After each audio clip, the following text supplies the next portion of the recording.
on today's StoryBeat. And Fred Rogers took one look at me, knew nothing about me, and said, "You're an artist, aren't you?" And I said, "Yes, I'm a cartoonist."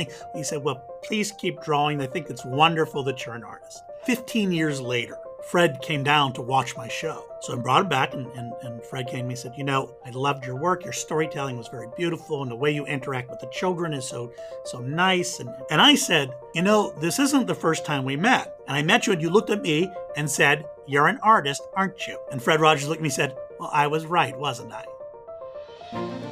This is StoryBeat with Steve Cuden, a podcast for the creative mind. StoryBeat explores how masters of creativity develop and produce brilliant works that people everywhere love and admire. So join us as we discover how talented creators find success in the worlds of imagination and entertainment. Here now is your host, Steve Cuden. Thanks for joining us on StoryBeat. We're coming to you from the Steel City, Pittsburgh, Pennsylvania. My guest today, Joe Wose, is the 6-time Emmy Award-winning creator and host of Cartoon Academy, as seen on PBS affiliates nationwide. Joe's been a professional cartoonist since the age of 14. Over the past 35 years, as he's sought new and innovative ways to pursue his passion for the cartoon arts, his career path has taken as many twists and turns as one of his wonderful mazes. For example, he spent 30 years touring the U.S. as a performer, illustrating stories live as he told them. He founded and ran a cartoon art museum here in Pittsburgh called the Toonseum. He illustrated symphony performances live with the Pittsburgh Symphony Orchestra, and he's exhibited his art in museums worldwide. Beyond all that, Joe's been the visiting resident cartoonist of the Charles M. Schulz Museum for over 23 years. With MazeToons, his unique hybrid illustration that is part cartoon and part puzzle, Joe has fulfilled a lifelong dream to appear in the funny pages. He's the author and illustrator of a dozen books, including Amazing Peanuts, Mega Maze Challenge, Our Amazing National Parks, Amazing America, Amazing Animals, The Exploding Kittens Activity Book, and many more. Joe's also the brand character integrity consultant and artist for Charlie the Tuna of StarKist fame. Joe won the 2020 Divisional Reuben Award for the Variety category as presented by the National Cartoonist Society. For the record, Joe and I have known one another for more than a decade from his days running the Toonseum here in Pittsburgh. So for all those reasons and many more, I'm truly delighted to have the prolific cartoonist Joe Wose join me on StoryBeat today. Joe, welcome to the show. Thanks so much for having me. What a delight to be here. Well, it's a great pleasure and privilege to have you here. So let's go back in time a little bit. How old were you when you first noticed drawings and cartoons? I was 4 years old. My parents got me drawing on the walls with a crayon. And they didn't yell. They didn't scream. They taped paper up on the walls and said, "Go ahead." And I've been drawing ever since. Wow. So they gave you the means to do it and they let you go. Yeah, and it's an important thing because I say there's only a couple things you need to be a really successful cartoonist when you're starting out young. The first is something to draw on. Mm-hmm. It can be paper, cardboard, a computer, whatever. Something you draw with. Again, markers, crayons, a stylus, an imagination that inspires you to create. But one of the most important things is encouragement. Friends, fans, parents, teachers, someone who says, "Hey, you're pretty good at this. Keep it up." I think that's so important, and it's probably one of the most overlooked things that we need. I certainly think that's important for all artists of all kinds, that they have some encouragement. And I think it's very damaging sometimes when they receive little or none as a young person. They have to be very self-disciplined to get to that next step. Yeah, although I will say that sometimes I've noticed that I've succeeded not in spite of people, but to spite people. All those teachers who said, "What do you think you're going to do? Make a living drawing your little doodles?" Stuff like that. So there is something to be said for a little bit of pushback now and then to really just light that fire. Well, of interest, I mean, you probably remember that I have written 90 cartoons for, animation, but it's your art, your form of art, cartooning, and what I wrote. Many people think it's silly or not adult, or why are you bothering with that? Why aren't you doing something serious? But it is, isn't it? It is a silly business that we're in, but at the same time, cartoons almost across the board were created for an adult audience. Yes, that's true. The comic strips were created so that people would read the back pages where the advertisements were. Exactly. The kids reading those were the grown-ups. Animation, you look at the early Betty Boop cartoons and Popeye cartoons, it is clear they were made for adults. The only reason they became for kids is because, in the 1950s, all those cartoons were just sitting in a warehouse somewhere. Saturday mornings were just a dead zone. There was nothing on television. And they realized they could buy up these cartoons real cheap, hire a literal clown to come out and say, hey, kids, here's another Popeye cartoon.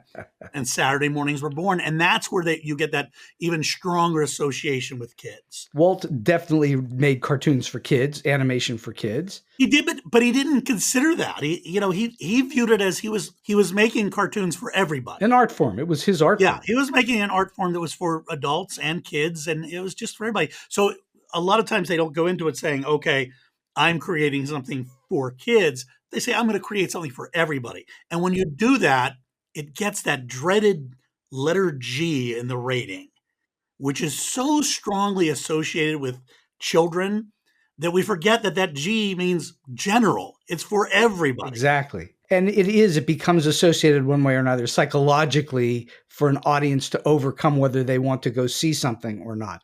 Most adults think to themselves, I don't want to see something that's a cartoon. I want to see something that's live action and full of violence, which, by the way, can very much be part of cartooning.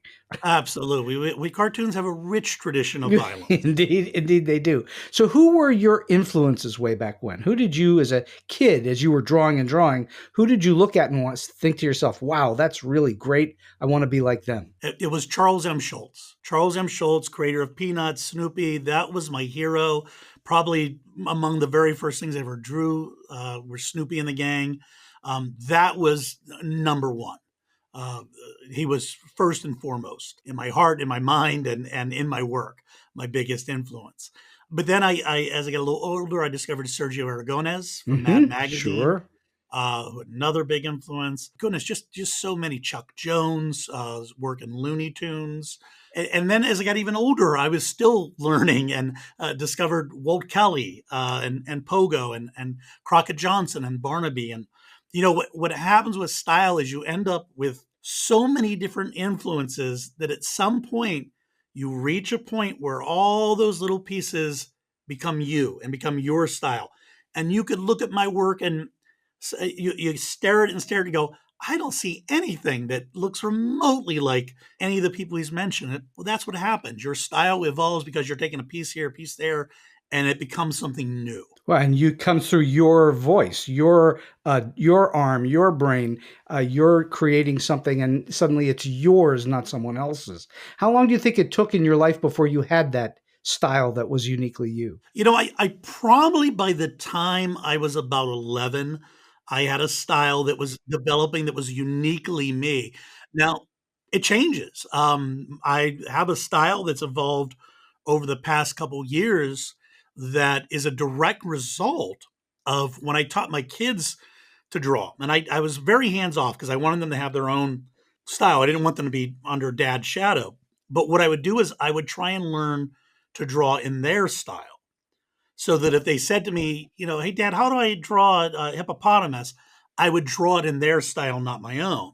That influenced me. And now I have a style that I'll use that is strongly influenced by my daughter Lida's work. You never stop developing and growing and changing, but you can look at my stuff and you'll know that's Joe Wos.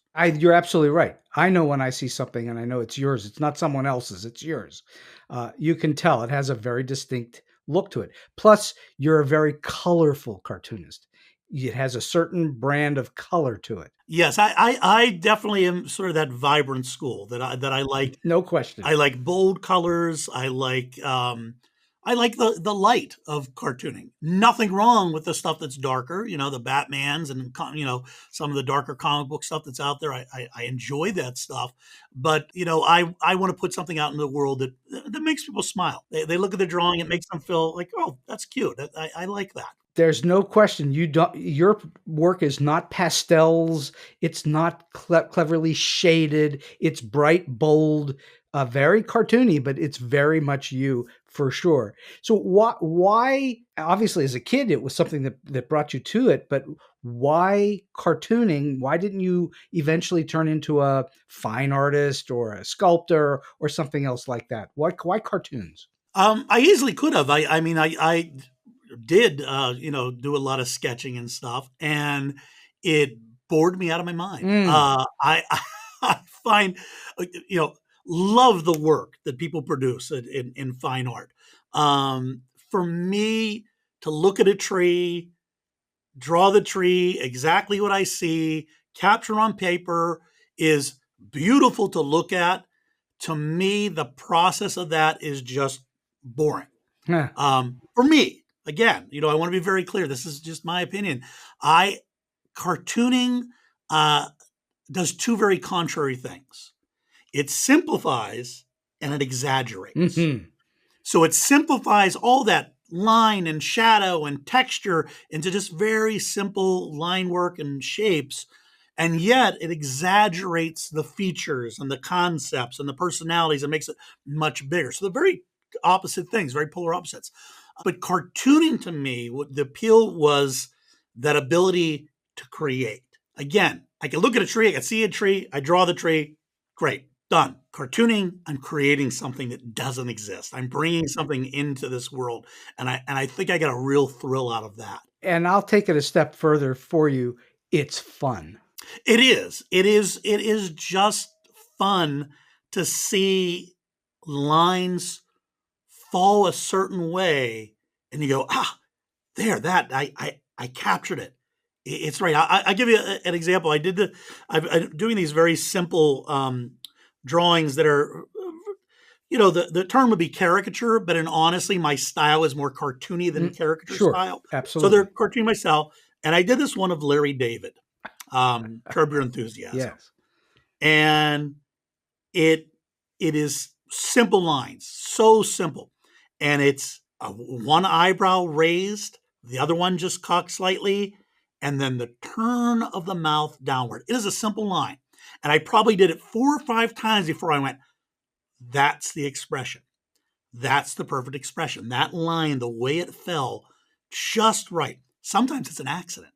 But that's what I love about cartooning. When you look at something, you go, yes, that line right there is the finishing touch. That completes the character. That's what was missing. That is what brings it to life. What do you think is it in your mind, in your brain, that enables you to look at a person or a landscape or whatever and see it in simple lines? What do you think that translation is? I actually think for me, I grew up dyslexic.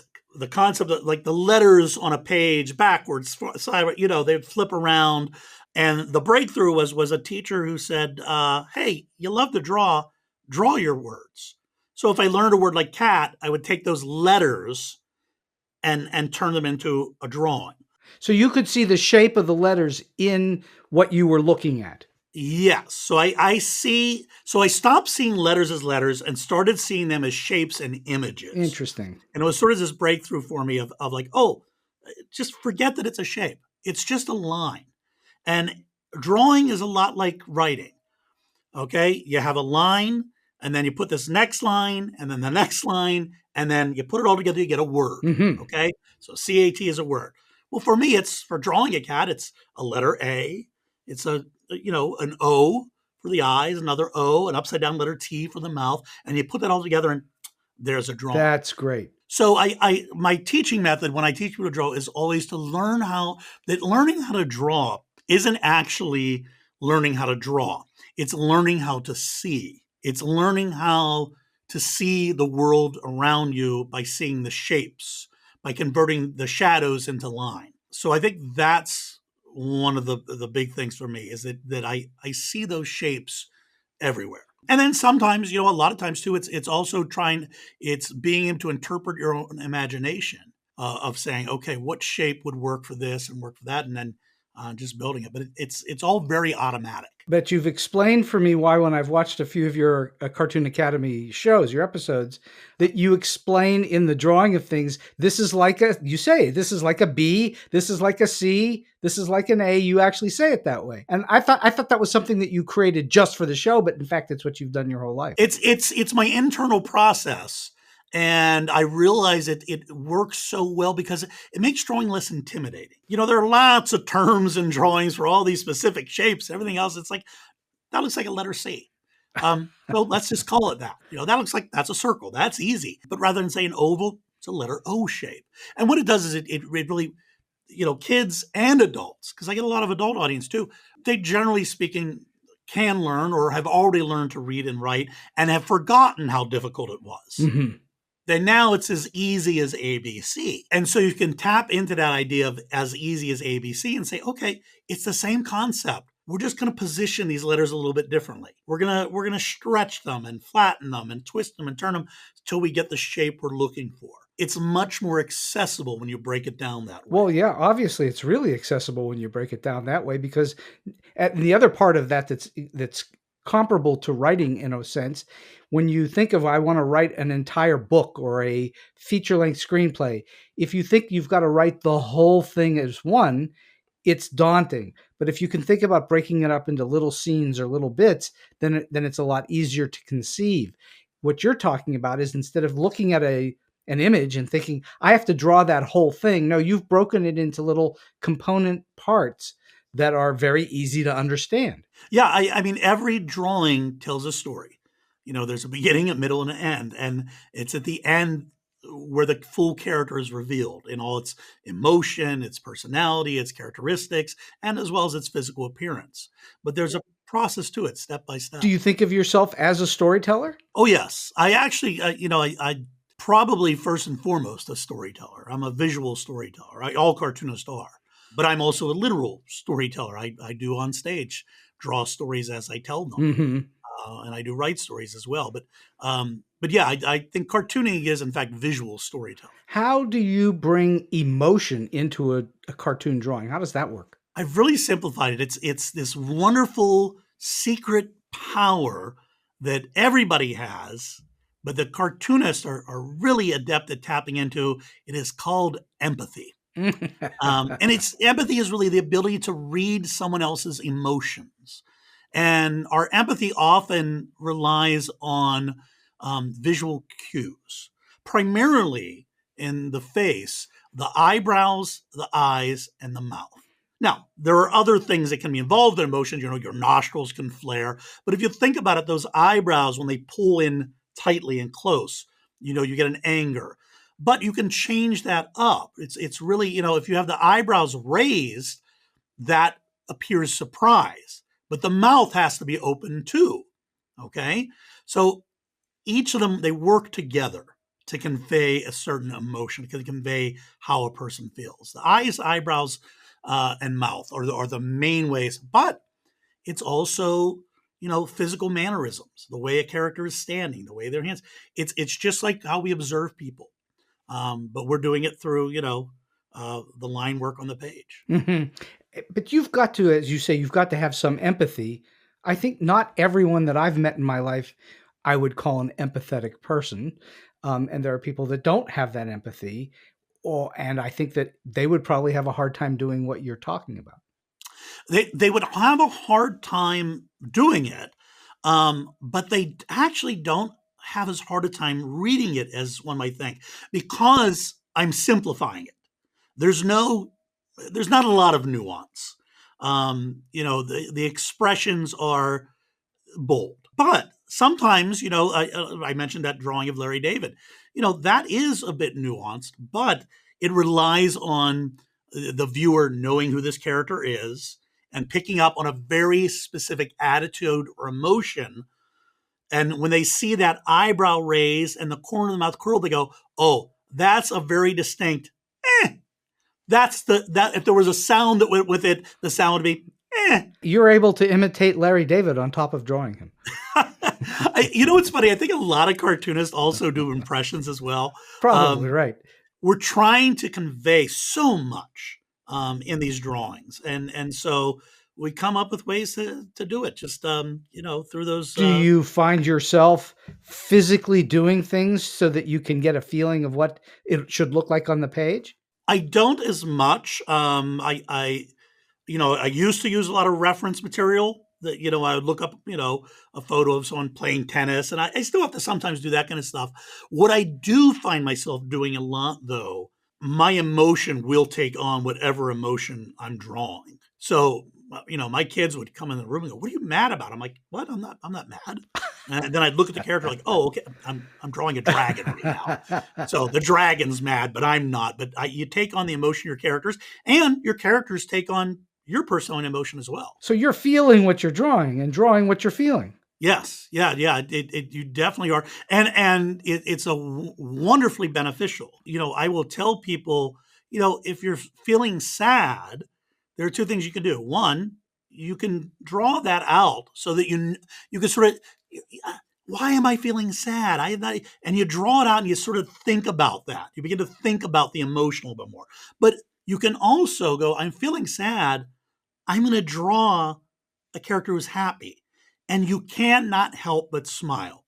If you draw a smile, it'll lift your mood.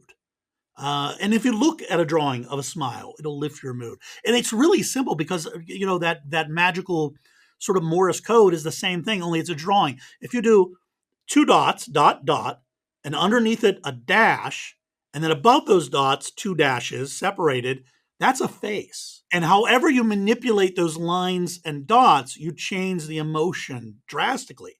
But it's really that simple. Dots and dashes is all it is. And you can still read that emotion. That's quite brilliant that you've brought it all the way down to the essence of what it is.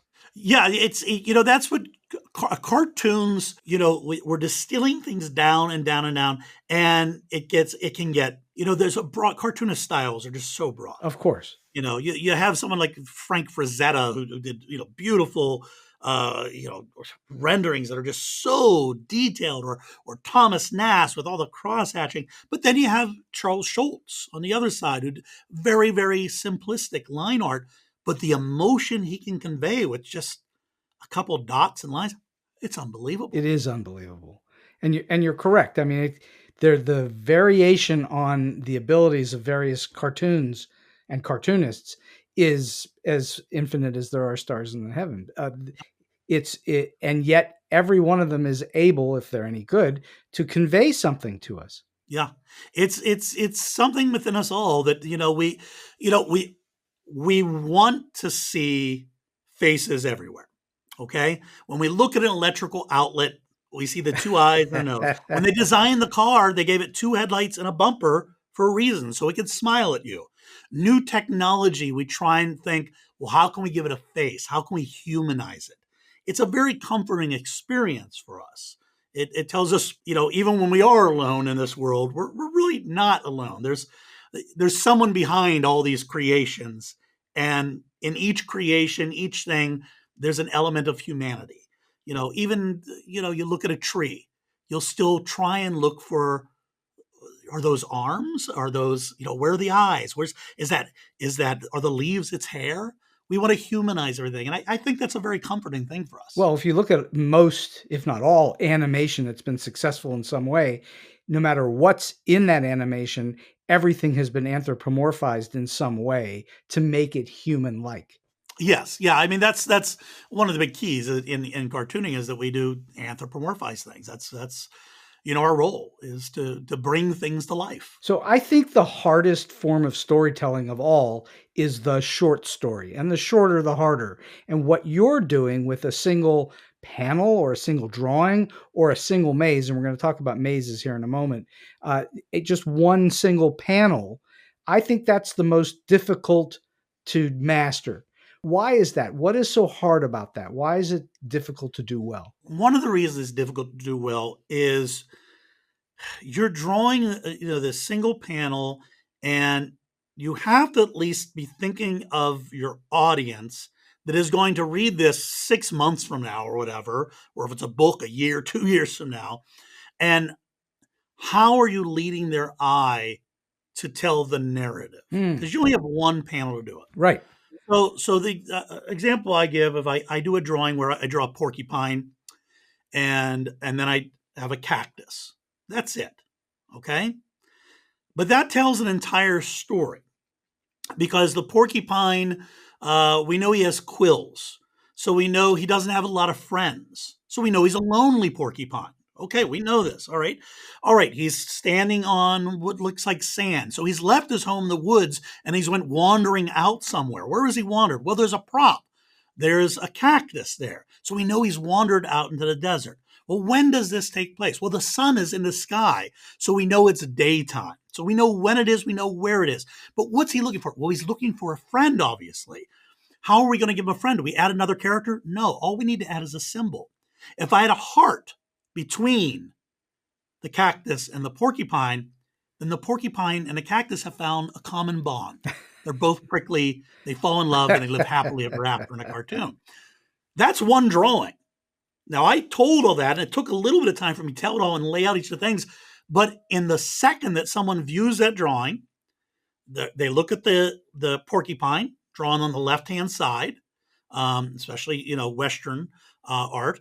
So drawn to that left-hand side, then they see the heart, then they see the cactus, and all those connections. That entire story, they came up with it. Now, I led them a little bit, but it's really a shared experience. They relate to the idea of like, oh, a lonely character, another lonely character, they find love. It's something we all can identify with, understand. And I use symbolism and I use these visual cues to inform the audience. And then let them they're the ones telling the story, not me. Me being the cynical writer that I am, I would see that drawing and my brain would then go to, oh, that poor porcupine who's fallen in love with a pineapple in the middle of some desert. That love's not going to last very long. Yes. Well, that's the thing is when you think about comic strips, in particular, you have 4 panels. That is not a lot of room to tell a story. The real story takes place in the white space in between. It's called the gutter. That's where the story pauses and the audience's imagination fills in everything else. So when I'm performing on stage at a school, if you ask the kids afterwards, a single story might be 7 minutes and might only be 6 drawings. Okay, maybe a little more, maybe a little less. But if you ask the kids, how many drawings did he draw in that story? You'll have kids say 25, 30, because their brains are filling in all those other drawings and the action that's happening. How interesting. They're filling it all in. You have to trust your audience. The toughest decision an artist makes is not what to draw. That's easy. I can, if I want to draw a scene, I can draw the whole thing. I could draw the cactus and the porcupine falling in love and what happens afterwards and all that. I could draw that. But the real magic to it, the real power to it is deciding what not to draw. What do you leave for the audience to imagine? And that's the toughest decision an artist makes, because every artist has had the point where they've gone, that is one line too many. Charles Schulz was really good at the 4-panel cartoon, obviously. Yes. But he also did single-panel cartoons sometimes. Yeah, he could do single panel, and he could do the Sundays, which could be 12 panels. Yeah, he was just he was a masterful storyteller. So I've also had on this podcast Jeff Keane, who's Bill Keane's son. Oh, yes. Jeff has taken over the family circus, and that's all single. That's years and years and years of single panels, and so that's got to be something difficult to master, that single panel, constant churn. So when I first decided that I was going to really pursue syndication to appear in the funny pages, I thought about, okay, a comic strip, a single panel, and I wanted to do something different. I thought, boy, you know what? I don't know if I can handle that pressure of having to be funny every day for the rest of my life. I don't know if I can handle the rejection. I don't know that I can handle the pressure. It seemed so daunting. So I decided I would do cartoon illustrated mazes because it was unique. It was something I was good at and that no one else did. But I don't have a cast of characters I can fall back on. No, that's right. Correct. Every day, something different.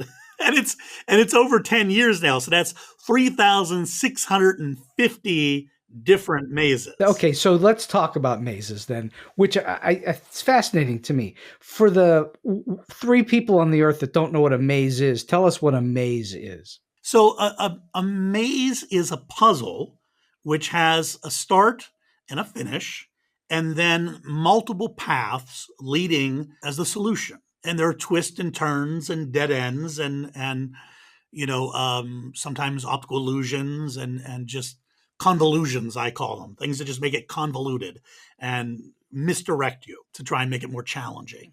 Mine have illustrations that you actually go through. And what makes them so difficult is the human eye, especially for adults. If I draw a circle, but there's a tiny gap in that circle, you'll still say it's a circle. You won't say it's a circle with a gap. But a kid will see the gap. A kid will see the gap. As we get older, we have this habit of wanting to see things as completed. So a lot of times people are going through, and there'll be a very obvious gap in a squirrel's tail that you have to go through. Mm-hmm. And they'll sit there and they'll pass it like, how do you go through this? How do you go through this? Especially if it's in color. Because we'll see color, adjacent colors we'll see as a line. So even if it's not a black line, if we see a yellow right up against a light blue, we'll perceive that as a line. And so it makes it even more challenging to go, oh, no, wait a minute. I can go right through that. So you have to be able to see in a certain way. All right. So what are the major principles that you've learned toward creating 3,000 plus mazes? How do you begin and how do you proceed? It sounds so obvious. You start at the start and you finish at the finish. That's too easy. I do not have any plotted path. I do not do a rough sketch.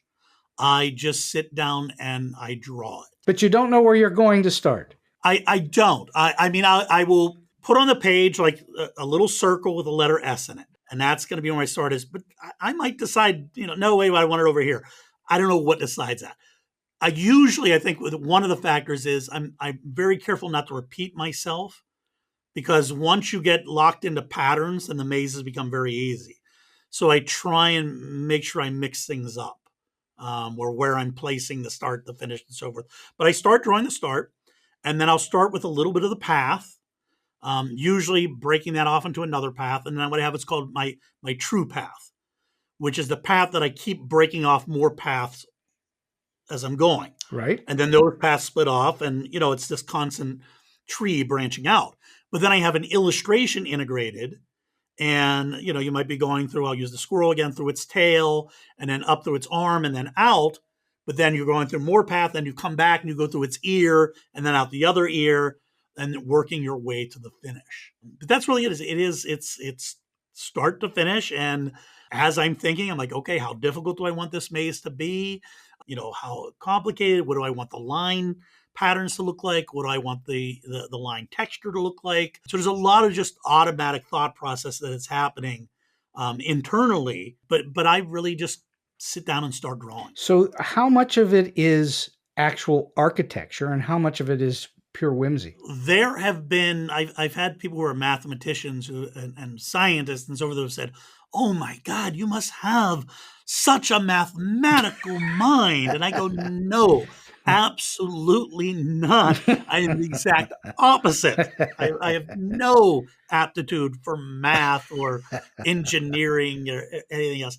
It just happens. It's the there's a reason they call them magic markers, because there's just a magic in them. I try not to overanalyze it too much. I just let that process happen. Do you feel like the ideas then, I'm going to be careful how I say this, come through you? You're not actually creating them. It's being fed through you from somewhere else. I've struggled with that question. It then brings an even bigger question, which you allude to in a sense, I think, that if it's coming from somewhere, Where's it coming from? Well, I've spoken to hundreds of creative people on this show, and I've also done a lot of studying of creativity and the creative process, and I'm also a creative person myself. And a huge number of very famous, successful creative people will not take credit for what they're doing. They will say, no, I'm just a conduit. It's coming through me. I absolutely take credit for every last bit of it. Good for you. 50 years of doing this, I'm taking credit now. And that's important to me, though, because I actually, when you watch the show, I end every drawing by saying the same thing. Sign your name, take pride in your work. I get so frustrated by teachers who make kids sign the back of their drawing so that it's hidden, when it goes up on a wall or a refrigerator. It's ridiculous. This kid poured a lot of effort into this. They should be proud of this. Sign your name. So I'm not inclined to say that I'm a conduit necessarily. I will say that I am trying to tap into a sort of universal consciousness that we all have, the shared experiences. Because the fact of a cartoon is a cartoon cat does not look like a real cat. And yet it universally is recognizable as a cat. Snoopy is probably one of the most recognized works of art in the world. It's more recognized in more parts of the world than the Mona Lisa, and is universally recognized as a dog. Snoopy is not a dog. He is a cartoon of a dog. Bugs Bunny looks nothing like a rabbit. Mickey Mouse looks very little like a mouse. It's true. But is universally a mouse because there are certain aspects of the idea mouse or the idea rabbit or the idea cat. This philosophical idea of what is the embodiment of the idea version of that entity. That a rabbit has long ears. Are there short-eared rabbits? Of course there are. Sure there are. But a rabbit has long ears. A rabbit has whiskers. A rabbit has buck teeth. Now, what happens if I draw a rabbit with short ears and whiskers? Well, it's not a rabbit, it's a cat. It's the same base, it's the same head shape, it's the same eyes or so forth, but by, stretching out the ears, it then becomes a rabbit. If I round off the ears and change the body and bring those buck teeth back, that cat now becomes, a squirrel or a chipmunk. And your squirrel that has a bushy tail is really a rodent of some kind with a bushy tail. Yeah. So, but what you're trying to do is tap into that. What are the universal things we accept as the perfect embodiment of that being or object? What makes a teapot a teapot? It is not simply a receptacle that holds tea, because then a jar would be a teapot. No, there are elements to a teapot that make it a teapot. There's the handle, there's the spout, there's the lid, all those things I need for it to look like and be accepted as a teapot. So there's a visual shorthand we use as cartoonists. We use a lot of symbolism and stuff, but I have to make sure it's universally accepted. And what's interesting about that to me is cartoons have kept alive ideas that have long since passed. If you watch a cartoon doctor, one of the symbols we'll use to show it's a doctor is a little silver plate on top of their head. Now, if you ask somebody under the age of probably 40, why do they wear that? They will say, because they're a doctor. I say, well, doctors don't wear those anymore, do they? No, why not? It was to reflect light. Well, they don't need that anymore. They have flashlights and all these other lights, and so they don't need that. A telephone. You have an image of a telephone that probably matches my image of a telephone. With a rotary dial. It does not match a 5-year-old's image of a telephone. Of course not. But that is more universal. That because of the cartoons. We're still using that telephone in our cartoons. And I think part of it is the fear is that little rectangle that people are holding up to their ears. 10 years from now, 20 years from now, who knows? That may not be readable as a telephone at all. What is that going to be? 20 years from now, a telephone may just be something that sits in your ear, or it may be implanted into your head. It could be totally different. Exactly. But we need those universal images to communicate. It's the wonderful thing about art is drawing in particular is that it's probably, no, I'll actually say it is. It is the most lasting and universal form of communication. I can look at a cave painting of a horse from 20,000 years ago, and I know that is a horse. Sure. And then I see behind it people with spears. I go, this is a story that they're telling me about a hunting trip they went on.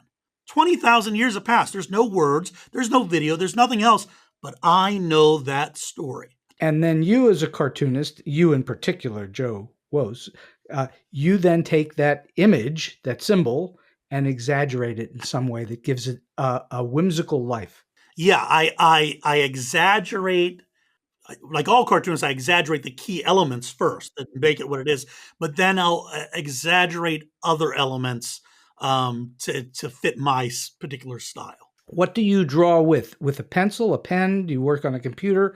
What's your medium? Primarily now I work on a Wacom Cintiq tablet. It is this massive, beautiful machine from Wacom, who makes the finest digital drawing tablets in the world, and I absolutely love it. I use that primarily for most of my work that's going to be for production. So if it's for syndication or for books or whatever. For my show, I draw on paper and I use a permanent marker because it shows up nice and bold, and it's an accessible tool.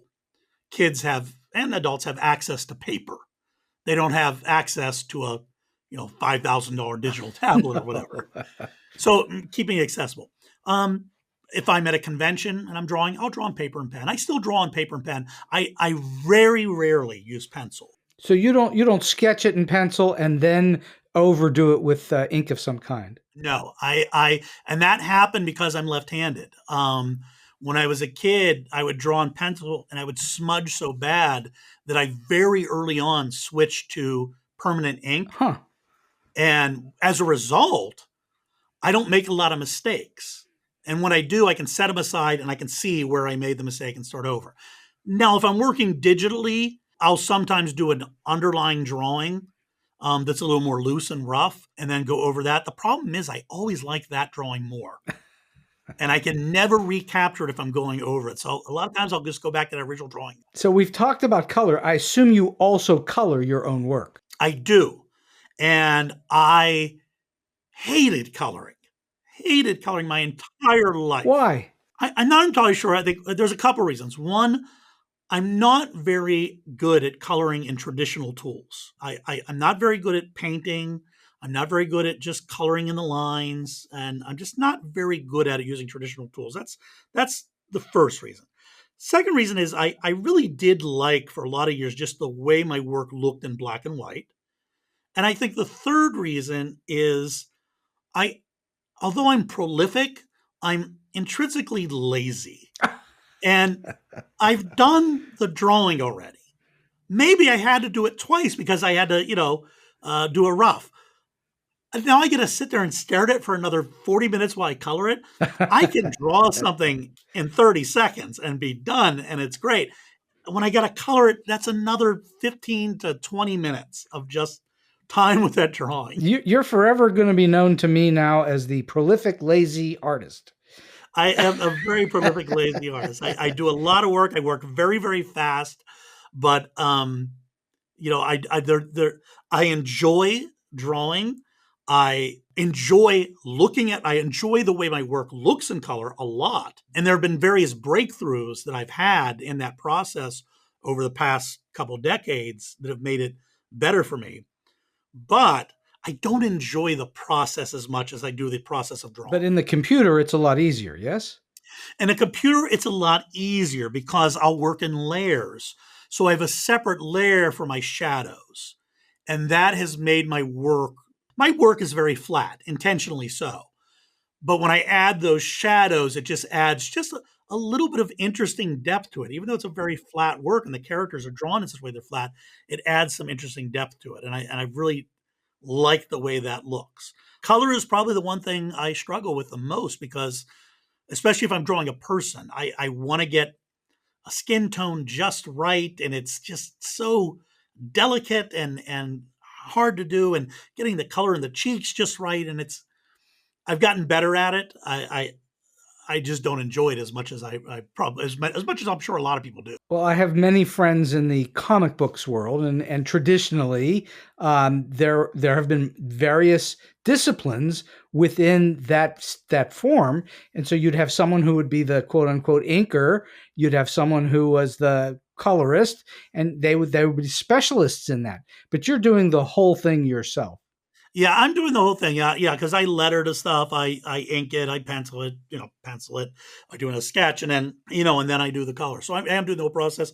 And people have said to me, like, well, why don't you get someone to color? Well, one, I don't make enough in syndication to hire a colorist, and two, especially with the mazes, that color again is so important that if you misalign two colors, it's going to register as a line. And it's going to throw the whole maze off. So I have the eye for it. So I kind of have to do. So you never blend two colors together to make a blend. It's got to have a definition to it. It's got to have a definition to it. I do not do gradients. I don't do gradients. Again, although that's very easy in Photoshop, I just don't do them because I don't like the way my work looks like that. I like just sort of the flat colors with a layer of some highlights and shadows, and that's really it. All right, so you've already said that you sit down, you draw a circle with an S in it, and you start to figure things out. So you don't go around in life and say, oh, there's an idea for a maze like that. It's just happening for you every day as you're making new ones. The drawing part is just sort of just happens. So where do you get your ideas? From everywhere? But I learned very quickly because, again, coming back to the fact that I didn't have a cast of characters and I was have to draw something different every day, that I was going to need to find constant inspiration. Now, there are a couple places. One, I will do mazes based on the national day. So if it's National Dance Like a Chicken Day, I can draw a dancing chicken in that maze. Again, I got to be careful not to repeat. So that's finite, but I'll use that a lot. If it's and the 100th anniversary of the sinking of the Lusitania, maybe I'll work that into a maze. There are things like that. I'll look around the room and I'll go, especially my apartment, because my apartment is just covered floor to ceiling in just interesting, bizarre artifacts like, African mask and a stuffed bobcat and toys. And it's just hundreds of things on the wall. So I'll find inspiration there. I may just be walking through here in Oakland, just outside of Pittsburgh, and I'll wander over to the museum. I might find some ideas there. Might be something I find along the sidewalk. I also see images everywhere. So if I look at a grain of wood, I see the images sort of popping out of that wood. If I look at the walls and paint patterns, I'll pick up stuff out of the pattern. So really all is all around me. The music I listen to, the things I see, smells, taste. All of our senses serve to inspire us. And so I just let it happen. And how do you keep track? If you're out in the world and you're walking around Oakland and you see something, do you have a notepad with you? Do you tuck into your phone? Is it just your memory? How do you remember things?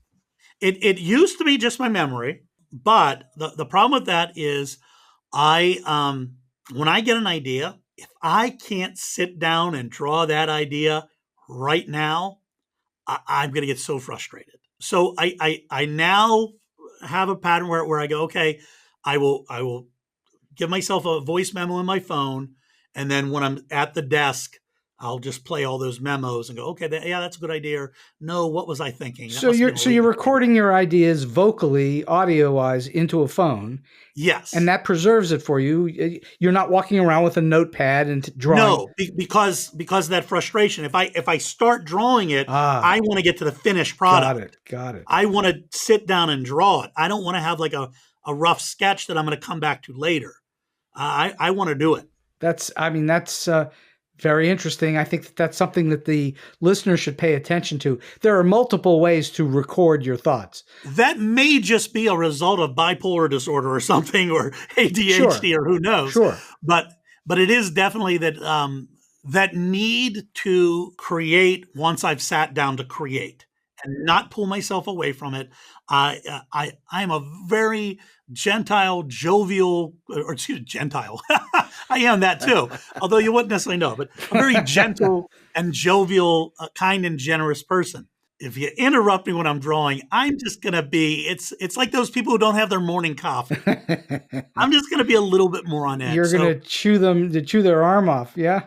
my drawing time is as sacred to me as Saturday mornings were when I was a kid. Is there a typical length of time it takes you once you start? I draw very, very fast. I'm very fast. As a result of my only drawing in marker my whole life and learning how to cope with mistakes and learning what goes on a page, stays on a page, that's it, I'm done. I don't do a lot of racing stuff. I can work very fast.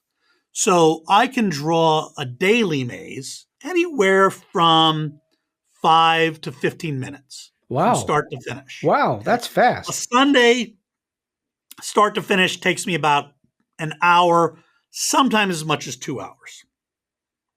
I'm hoping right now my syndicate is not listening to this because they're going to go, then why do you turn in everything so late, Joe?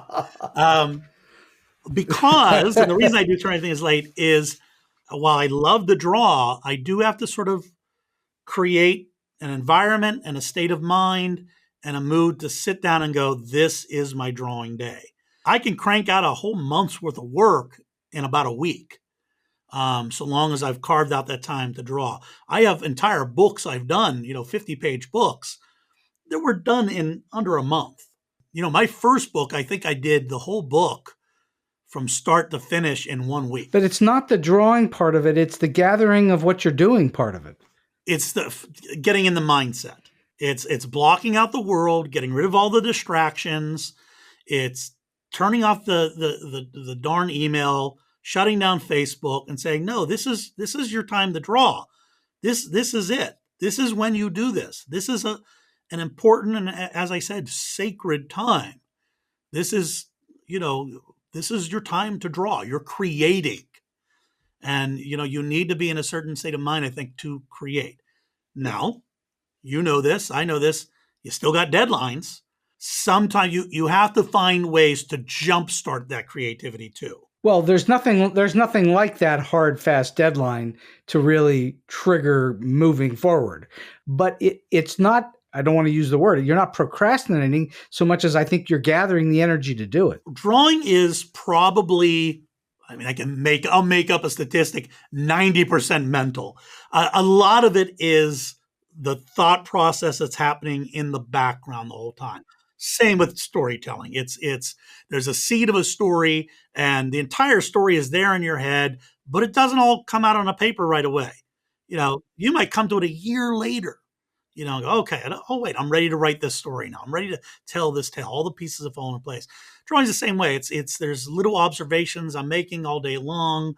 And then there is really just I set up my room a certain way when I'm drawing. You have a routine that you must go through. I have a routine. This is the first time I'm sort of realizing the routine, but I do. There's very much a routine of specific kinds of music I like to play in the background, of having, my water nearby, knowing if I start now, I won't want to break for lunch, so I have to eat breakfast first. Or if I start at this time, I know that I'm going to have to break for dinner and I don't want to do that, so it really involves a lot of planning of just to find the time to sit down and draw. The actual work time. I would be remiss if we don't spend a couple of minutes talking about your 6-time Emmy-winning show, Cartoon Academy. Tell those who've maybe never seen it or don't know what it is, what Cartoon Academy is and where they can see it, obviously on PBS, but is it everywhere? And how did it start and what do you do? So Cartoon Academy is a show that teaches people how to draw cartoons using very simple, very accessible methods and tools. We draw on different themes. We might be doing, one episode might be just how to draw dogs. Another episode might be under the sea or outer space. And it really is, while it's framed loosely as what I guess many would consider a children's show, it is really for all ages. It's meant to be accessible to all. I have senior citizens who have written to me and said, I hurt my foot for a whole week and I couldn't walk around and I tuned into your show and now I'm a cartoonist. And I love stories like that. It's really meant to be for everybody. So it's a show that teaches how to draw. My favorite description of it, and I would never claim to be anywhere near the level of either of these two people, but I like the concept of it's Bob Ross meets Mr. Rogers. Oh, that's lovely. But it's a very gentle pacing. It allows for us to just take some time together and go, let's do this. Okay, now the next step is we add this. Oh, that looks good. And I throw in a lot of dad jokes and silliness. And yes, you do. It's meant to be fun. It's very easy to watch. It's very enjoyable, and you learn. And that's a very rare thing to have all that combination. It's letting people know you can do this. You really can draw. Drawing is a skill. Skills can be learned. Any skill can be learned, whether it's, how to use a tool or playing the piano, right? That's a skill. You can learn that. I can't teach how to create. That is where talent comes in. But I can give you the tools and the exercises that you can use to create. Your own style needs to develop, and your own imagination needs to sort of factor into that. So I can give you those skills to build upon that. And the idea is, you watch all these episodes. By the time you've watched a full season, you're creating your own characters. Absolutely. Because again, going back to what we talked about in the beginning of the show, you're making it so easy to understand how to make those drawings that people can figure it out after a little while. Yes. Yeah. I'm a magician giving away all the secrets is what I'm doing. Yeah. But you're not giving away all the secrets. Some of the secrets are, what am I going to draw? Yeah. Some of those things, but I try and, give away the process of, here's, and I emphasize here's a way to draw. This is not the way to draw. Of course. There's a million ways to draw. There's a million ways to do any kind of art. But yes, you're showing people your way, which is very valuable because you're not only successful at it, but you're fast at it and you know what you're doing. So I think that's very useful. How long does it take to prep an episode? How long does it take to produce one? So we're going through our new season right now. We just moved. So our first couple seasons, we would go in and film over a week. That would give us 12 5 to 8 minute mini episodes, 28 minutes for public television. Are they scripted first? No, there is no script. There is absolutely no script. You can't script it. Bob Ross would do 3 paintings. He would do one to sort of just figure out what he was going to teach. They would film one. That's going to be the episode. And then maybe they'd film one more as backup. But there's so many variations in, even if you're drawing the same thing over and over, slight variations. It's going to change. So you can't just cut to, a different painting or a different drawing, because people will pick up on it. So the continuity becomes an issue. I don't bother with a script, work on it in my head of, having a rough idea of what I'm going to say, or if there's an important term that I want to make to sure I'm getting across. Like if we're talking about symmetry, I'll think about what I'm going to say for that, but I don't write anything down on paper. I've never done that, even in my storytelling. None of my stories have been written down. They're all up here in my head and just been telling them for so long that I know them. So I know how to draw. I know how to teach people to draw, so I don't really need a script. And then we gather in the studio. Now it's just me, and my daughter is now my director.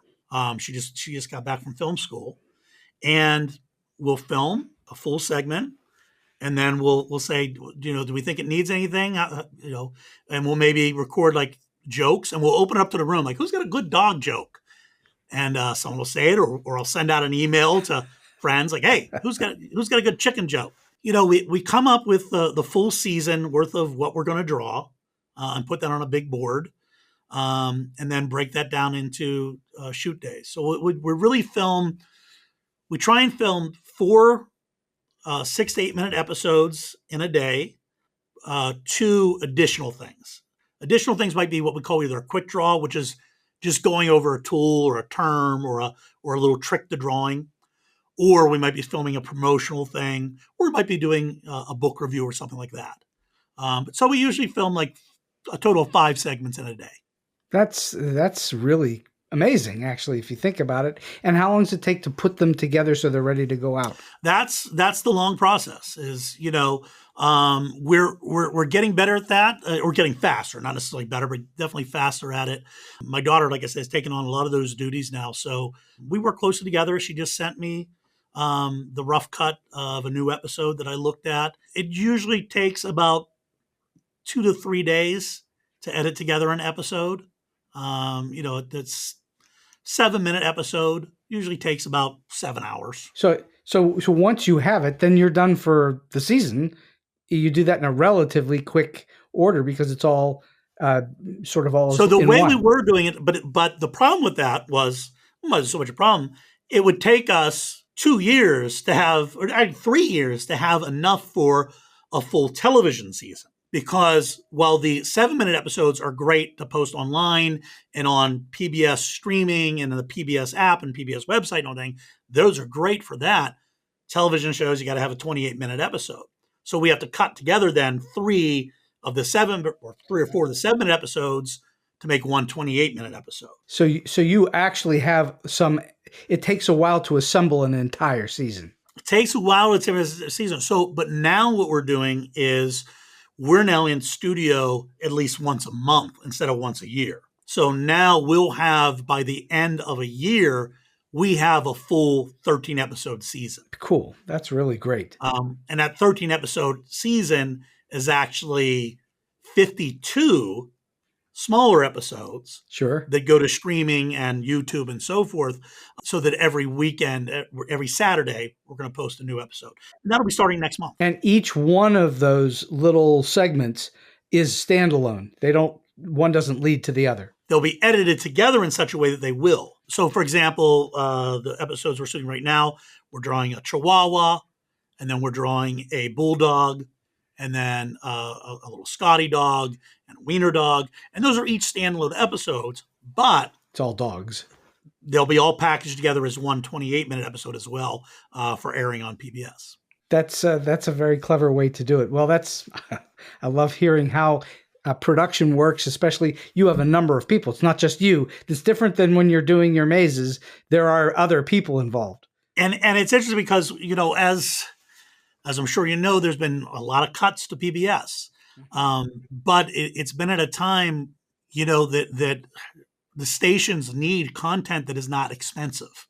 Our show is free to any PBS affiliate. The station, 2 things happened. One, there was space freed up that I could actually have a full-time studio here now, and my office is here. Mm-hmm. But we lost a lot of good people who were, our editors and filming. And so it really has become a project that is a father and daughter project, which is perfect because that's how the show came about. My daughter, when she was, I think, 14 years old, came to me and said, I want to become a filmmaker. I want to become a director. And I said, that's great. You should do that. She goes, well, I want to get an internship, but nobody's going to hire a 14-year-old with no experience to work on a TV set. And I said, well, we'll just get a TV show. And she said, that's not how it works. I go, I know that's not how it works, but Pittsburgh's different. She was right though, Joe. That's not how it works. But so what happened was, this is over COVID. I emailed WQED in Pittsburgh and said, hey, I've been doing these live streams online, teaching lessons, and I got an idea for a TV show. Would you guys be interested? I heard back immediately, same day. We were just about to email you. Wow. We got a grant called a Learn at Home grant because the kids are home from school and there's no art classes. And we want to produce an art class, and your name was the first one that came up.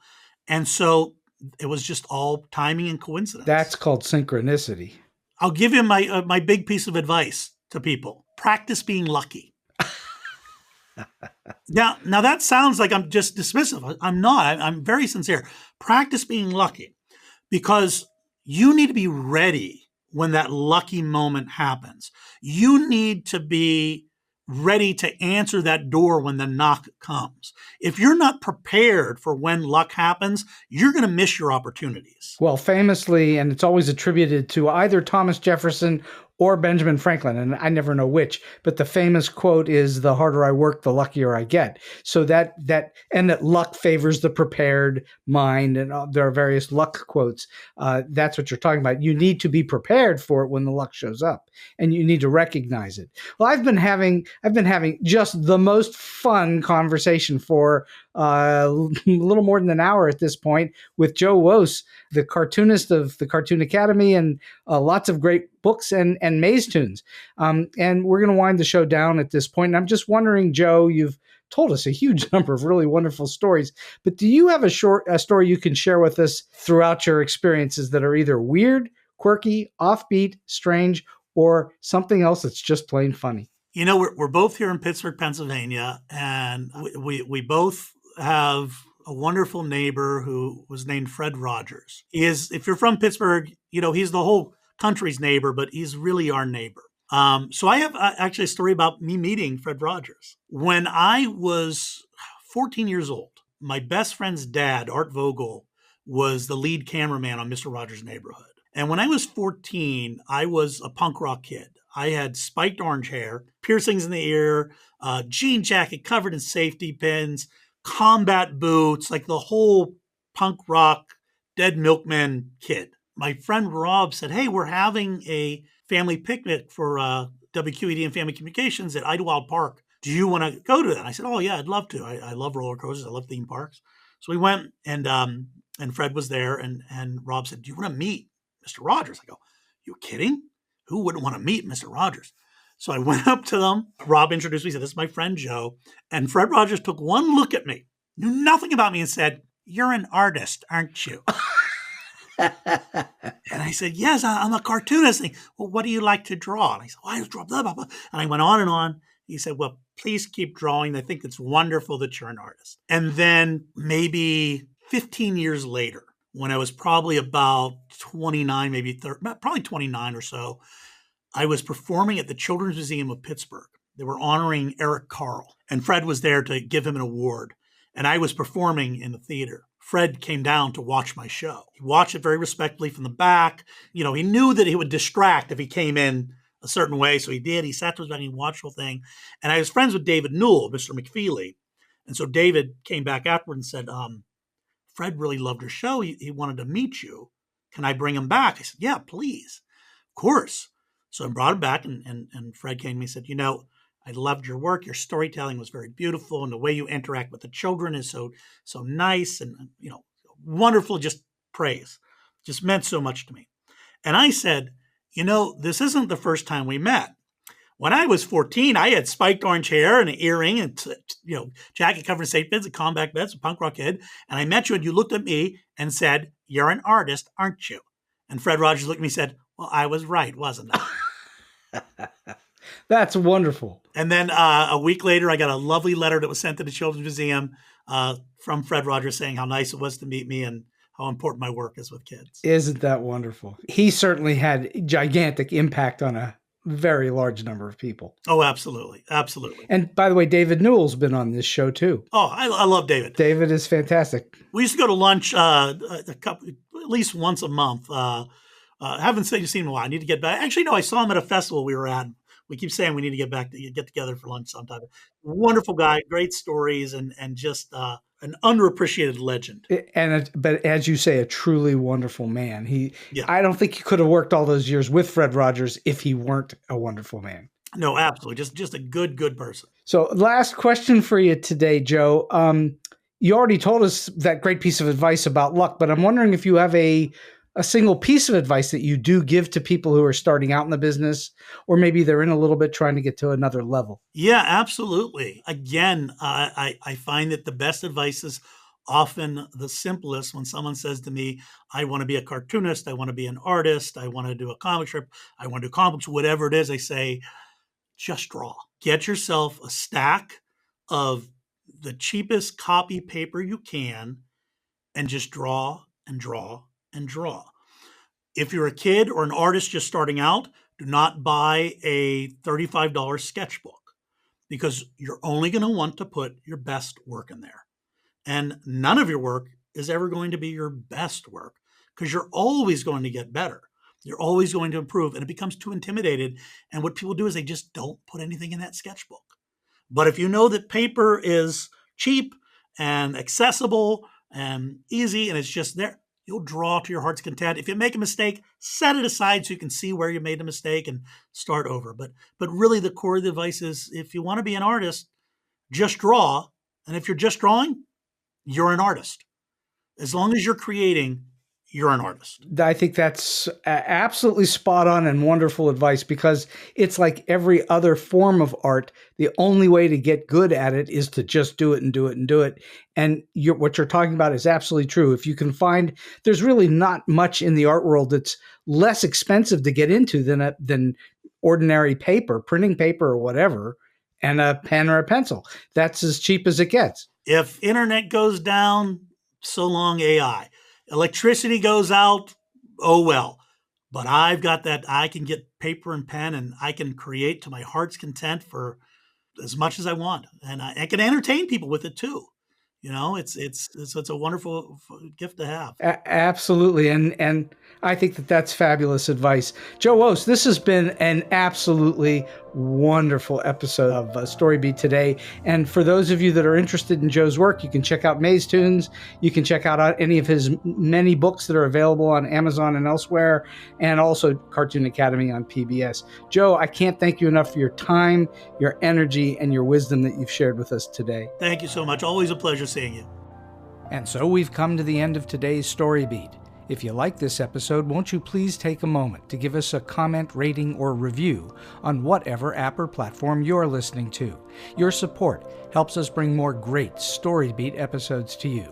StoryBeat is available on all major podcast apps and platforms, including Apple Podcasts, YouTube, Spotify, iHeartRadio, TuneIn, and many others. Until next time, I'm Steve Cuden, and may all your stories be unforgettable.